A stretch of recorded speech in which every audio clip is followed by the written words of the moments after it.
نئے سال سے عین قبل یوکرین کے صدر ولادیمیر زیلنسکی نے ایک متنازع قانون کے بل پر دستخط کیے جس میں ٹی وی اور انٹرنیٹ پورٹل سمیت ملک کے میڈیا آؤٹلیٹس کی ایک وسیع تعداد کو حکومت کے انتظامی اختیارات کے دائرے میں لایا گیا ہے۔ بعض ناقدین اسے سینسرشپ کی ایک کوشش قرار دے رہے ہیں۔ ہمارے خیال میں یہ بل جو صدر زیلنسکی کے دستخط کے بعد سے قانون بن گیا ہے، یہ اطلاعات کی آزادانہ فراہمی پر حکومت کا کنٹرول مزید سخت کرنے کی ایک کوشش ہے۔ قانون کی دفعات میں سے ایک یوکرین براڈ کاسٹنگ کونسل کو یہ اختیار دیتی ہے کہ وہ میڈیا کمپنیوں کو ملک میں نشریات کی اجازت کے لیے لائسنس جاری کرے یا مسترد کر دیں۔ ہمیں یقین نہیں کہ اس قانون کے ذریعے تجویز کردہ ڈھانچہ ایک مکمل طور پر ہر آزاد قومی ادارے کے لیے ہے۔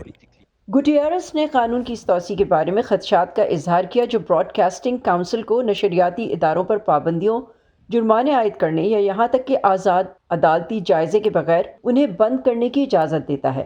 Ukraine national union of journalist نے بھی ایسے ہی خدشات کا اظہار کیا ہے کہ براڈ کاسٹنگ کونسل ایک آزاد ریگولیٹر کے طور پر نہیں بلکہ زیلنسکی حکومت کے احکامات پر کام کرے گی۔ میڈیا کی قانون سازی کے لیے جو بنیادی اہم پہلو ہیں ان میں میڈیا ریگولیٹر کی سیاسی طور پر آزادی شامل ہے۔ ہم چاہتے ہیں کہ اس معاملے میں ریگولیٹر خود مختار ہو۔ حکومتی عہدیداروں نے نئے قانون کا دفاع کرتے ہوئے کہا کہ ذرائع ابلاغ اب تک روس نواز پروپیگنڈے سمیت جو چاہے نشر کرنے میں کامیاب تھے۔ یوکرینی ریگولیٹر زیادہ تر غیر مؤثر طور پر موجود تھا۔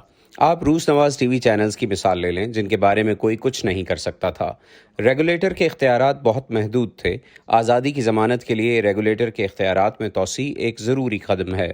قومی میڈیا کے بارے میں آگاہی بڑھانے کے لیے یوکرینی صحافیوں کے قائم کردہ ایک گروپ ڈیٹیکٹر میڈیا کی سربراہ نٹالیا لیگاچووا اس بات سے اتفاق کرتی ہیں کہ کونسل ممکنہ طور پر صدر نواز ہوگی، لیکن یہ بھی کہتی ہیں کہ نئے قانون میں کچھ ضروری اصلاحات موجود ہیں۔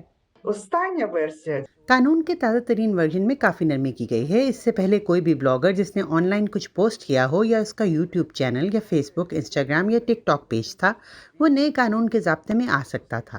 اسے تبدیل کر دیا گیا ہے اور یہ اہم ہے۔ 279 صفحات پر مشتمل بل کو منظور کرانے کے لیے قانون سازوں نے مسودہ قانون میں تقریباً 1000 صفحات پر مشتمل ترامیم کی۔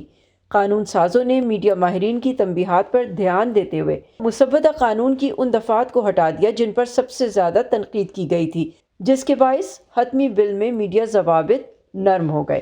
ناقدین تبدیلیوں کو سراہتے ہیں لیکن ابھی بھی ان خدشات کا اظہار کرتے ہیں کہ یہ ایک حقیقی آزاد پریس کی سرگرمیوں پر اثر انداز ہوگا۔